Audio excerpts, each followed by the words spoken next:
Bonjour à toi, cher spectateur. Aujourd'hui, nous allons parler d'un petit film de genre très intéressant, Cold in July de Jim Mickle. Cold in July, ça raconte l'histoire de Richard et Anne Dane, un petit couple parfait vivant dans le Texas, bon gros Texas. Et du jour au lendemain, en fait, Richard va se retrouver à tuer un cambrioleur chez lui, qui essayait de le cambrioler, évidemment, par accident. Et en fait, il va passer pour le héros du coin. Il va rapidement ne pas comprendre ce qui se passe et pourquoi tous les gens commencent à le respecter à ce niveau-là. Et surtout, il va commencer à avoir très peur puisqu'il va apprendre que le père du cambrioleur, qui était un ex-tolard, vient juste de sortir de prison. C'est la base. C'est un très très bon film, Cold in July. C'est un vrai bon film de genre qui fonctionne très bien, du début à la fin. Dans l'ensemble, c'est vraiment un excellent travail. Si on devait rapidement entrer dans les détails, Jim Mickle, c'est un réalisateur de cinéma de genre américain qui est notamment connu pour avoir réalisé très récemment We Are What We Are, un film de genre très apprécié de la plupart des fans du cinéma d'horreur et d'épouvante. Et donc oui, c'est un cinéaste qui maîtrise vraiment de manière très très très pointue les codes du cinéma d'horreur et d'épouvante.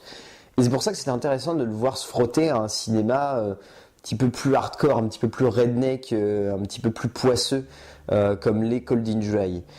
Au niveau du scénario, donc le scénario est écrit donc par Jim Mickle et Nick D'Amici et est adapté d'un roman de Joe R. Lansdale, un auteur qui est très connu pour ses romans bien américain hardcore, souvent des histoires de vengeance ou de personnages cherchant à faire un petit massacre ou dépassés par les événements. Et là, on est en plein dedans. C'est exactement ça qu'il y a dans Cold in July. C'est vraiment l'histoire d'un mec qui est complètement dépassé par les événements. Et le but du film va être de le montrer péter une durite et massacrer tout le monde. En soi, le scénario est très très bon dans la première heure. Il est vraiment excellent. Il maîtrise très bien son personnage et les personnages secondaires. Il amène vraiment avec subtilité tous les événements et toutes les situations. Le problème, c'est qu'il arrive, au bout d'une heure, une série de twists. Twists, donc des retournements de situation, qui sortent complètement le film de son contexte et qui font que on a énormément de mal à trouver cela captivant par la suite. On se sent complètement dépassé par ces twists qui semblent assez tarabiscotés. Je pense que Jim Mickle, évidemment, a été limité par le travail de Lansdale au niveau du roman, mais pour autant, on a vraiment la sensation que ces retournements de situation sont amenés juste comme ça, pour être amenés, pouf, en plein milieu de la situation. Et en soi, c'est un petit peu dommage parce qu'on aurait aimé un petit peu plus de travail de ce point de vue-là. Pour autant, ça ne reste pas inintéressant puisque le personnage est très bien maîtrisé, les personnages secondaires sont vraiment bien maîtrisés, les situations sont intéressantes, mais c'est juste ce petit détail-là, ce fait que on se retrouve avec une histoire qui manque de subtilité, manque d'élégance, et en soi, c'est vraiment le côté très décevant de Cold in July au niveau de l'écriture. Au niveau de la mise en scène, il n'y a pas grand-chose à dire. Jim Mickle maîtrise totalement son long métrage, du début à la fin. Il est vraiment intéressant, ce réalisateur, de ce point de vue-là. Il fait un travail de cadre très très poussé.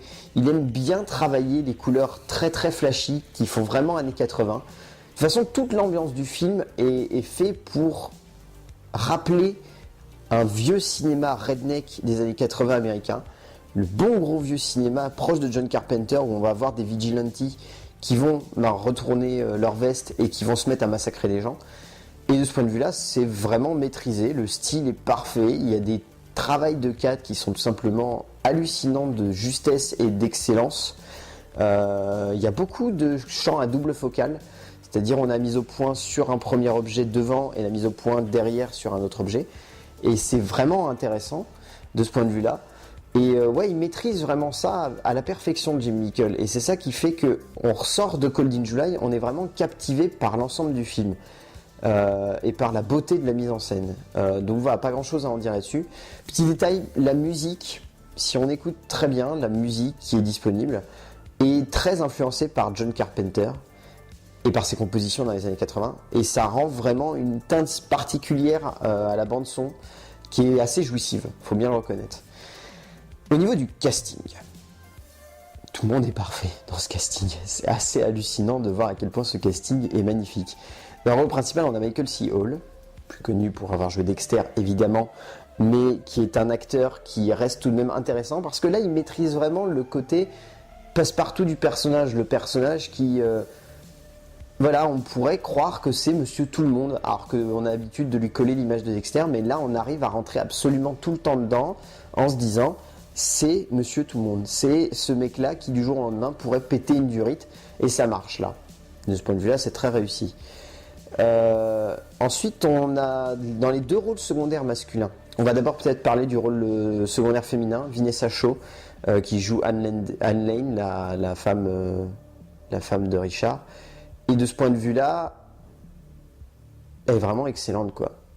Elle est vraiment excellente, elle est vraiment superbe, elle joue un personnage très très intéressant, car en même temps complètement dépassé par ce qui se passe, mais en même temps captivé par l'image qu'elle a de son mari, et de ce point de vue-là, c'est vraiment subtil. Et donc ensuite, les deux personnages secondaires. On a d'abord le personnage de Sam Shepard, qui joue le rôle du père, Russell, qui est vraiment magnifique. Enfin, cet acteur-là, avec l'âge, il a pris une gueule, c'est une vraie gueule de redneck bien hardcore, et là, ça lui va à la perfection dans son métrage, et c'est vraiment magnifique de voir ça. Et on a Don Johnson, l'extraordinaire Don Johnson, qui a eu une illumination, je pense, depuis Machete, et qui joue tout le temps le shérif redneck, bien hardcore, bien craspec, qui se bat dans une bagnole avec des cornes de taureau à l'avant, qui est toute rouge et qui s'appelle The Red Beach, qui est vraiment jouissif, ce personnage-là. Il est très drôle, il est vraiment teinté d'un humour noir qui est très sadique à de nombreuses reprises, et ça fait vraiment toute la force du personnage. Donc ouais, Cold in July, un excellent film, peut-être un petit peu plombé donc par son scénario qui a tendance à en faire un petit peu trop au niveau du twist dans la deuxième partie, mais dans tous les cas, ça reste un film qui esthétiquement est très clean, voire parfait, qui est très très bien joué et qui a quand même une bonne situation de base qui est très bien menée et une excellente BO. Donc ouais, Cold in July à voir de Jim Nickel à voir absolument au cinéma. A plus.